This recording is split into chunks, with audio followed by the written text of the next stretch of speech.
A busy Saturday of hoops. We start with a massive matchup between number 1 and number 3. Duke met up with Michigan in the first non-conference top 3 matchup after New Year's in college basketball since 2008 in the nation's capital.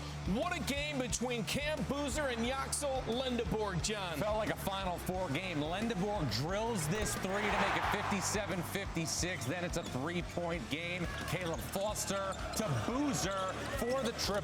Duke is up by 6. Brent late in the game. Elliot Cadeau going to get in on the action. This was his first made shot of the evening. Three-point game. Boozer running an ISO. He gets the shot over a Dimara. They call the goaltend. You can see on the review right here. Ball's on the way down. Very tough call late in the game. John Shire excited. Duke excited. The Blue Devils make just 6 3-point shots, but beat Michigan. Duke with the inside track right now to be the number 1 overall seed on Selection Sunday. Lendeborg 21, but in a loss. Boozer in the win, 18 on 6 of 10, 10 boards, 7 assists. There were prettier games, high-scoring games across college basketball, and we will get to those.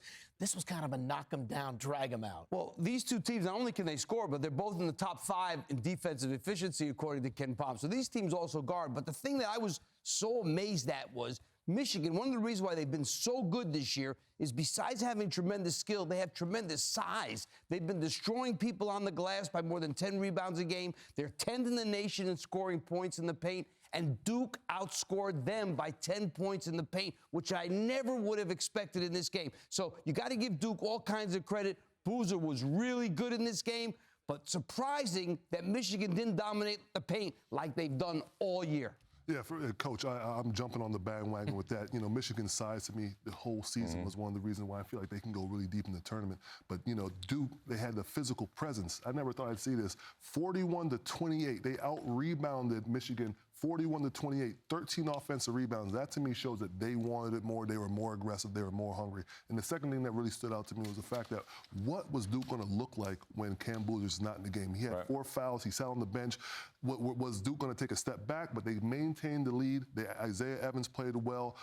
So everybody came ready to play, and they stepped up. And then Boozer came in and finished the game. So kudos to them. Well, I want to piggyback off your point. I want to appease Roy because he's always obviously sensitive about big men. But, you know, going back and forth over text with Duke staff, they feel that Pat Gongba is the key to this team because his size and physicality next to Cam Boozer allows Duke to overwhelm people on the glass. But we're looking right now at a Duke team that throughout the season was not getting the same attention as a team like Michigan. Think about Duke's 2 losses. They blew a big lead at the Garden against Texas Tech, and then they blew a lead against North Carolina where they lost at the buzzer. Duke has the inside track to be the number 1 overall seed in the NCAA tournament. And if they are the number 1 overall seed in the East, where are they going to play? Where they played Saturday night, Washington, D.C. 25-2, 9 ranked wins on the season, most in Division I. Meantime, 4th-ranked Arizona traveling to Houston. The Cougars looking to bounce back after Monday's loss at last second at Iowa State. The winner of this one would move into sole possession of first in the Big 12 Conference. Heck of a game here, 34-29 in the first half. Anthony Dell'Orso was sensational. Yeah, how about the game by this kid? He was tremendous, driving to the basket there. He scored, and he also made a bunch of jump shots. And then Kingston Fleming's a tremendous freshman, gets to the middle of the lane, gets an and one off the glass. Wasn't trying to do that. Cougars down 1. Then Joseph Tugler finds Milos Uzan at the top of the key for the 3-point shot. Jaden Bradley does what Jaden Bradley does, which is get to the basket and shoot that mid-range. Wildcats up 10. Then Fleming's here with a hand in his face, knocks down the long 3-pointer. Cougars down 4.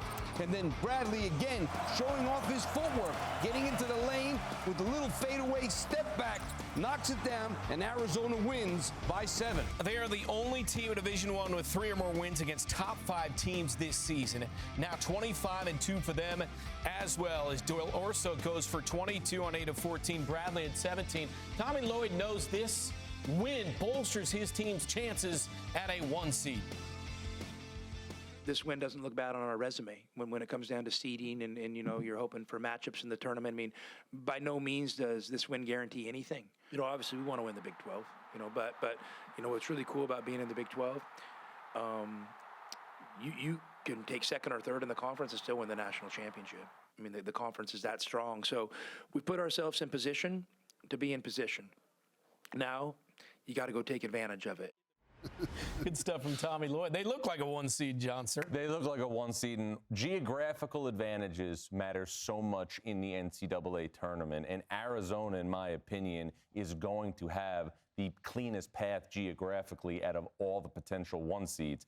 Arizona is slated, obviously, to be the 1 seed in the West region. That means the first and second rounds will be in San Diego, and that means, obviously, the Sweet 16 and the Elite Eight will be in San Jose. Arizona's fans always travel. I really think this is Arizona's best chance to get to a Final Four since 2014, when Sean Miller had Aaron Gordon, Caleb Tarczewski, Nick Johnson, those guys, and that team went to the Elite Eight and lost on the last possession to Wisconsin. Well, first of all, I want to hit on Houston. I feel like they have great shooting from the guards for the past couple of years, but I feel like they're missing something, and that's a big guy, a true big guy that could really score in the lane and actually defend as well. Tugler, he is good, but that's not who he is. He's not going to. You can't teach a new dog, or old dog, new tricks and everything like that. But in terms of Arizona, I think that Karchinkov really took advantage of the lack of post presence, and he got going. But to me, Bradley, he did a good job of keeping Houston on their back foot. He was always aggressive, looking downhill, trying to attack, and then he was able to stop, turn, pop, hit those shots, and create some space. So they have a good mixture right there. People are playing well without Koa Pete.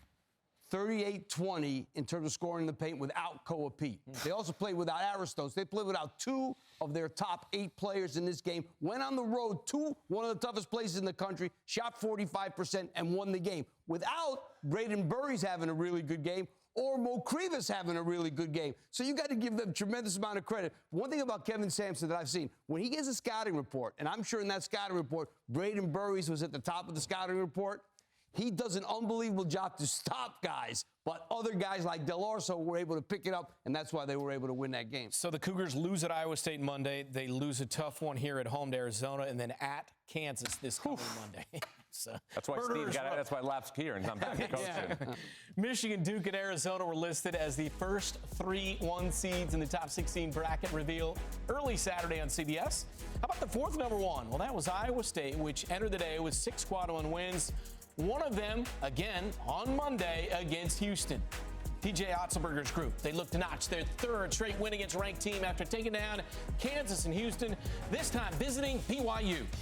And the Cyclones up by 1 first half, and Robert Wright III, the steal, the layup at the other end. His team shot 50% for the game. Cougars up 26-25.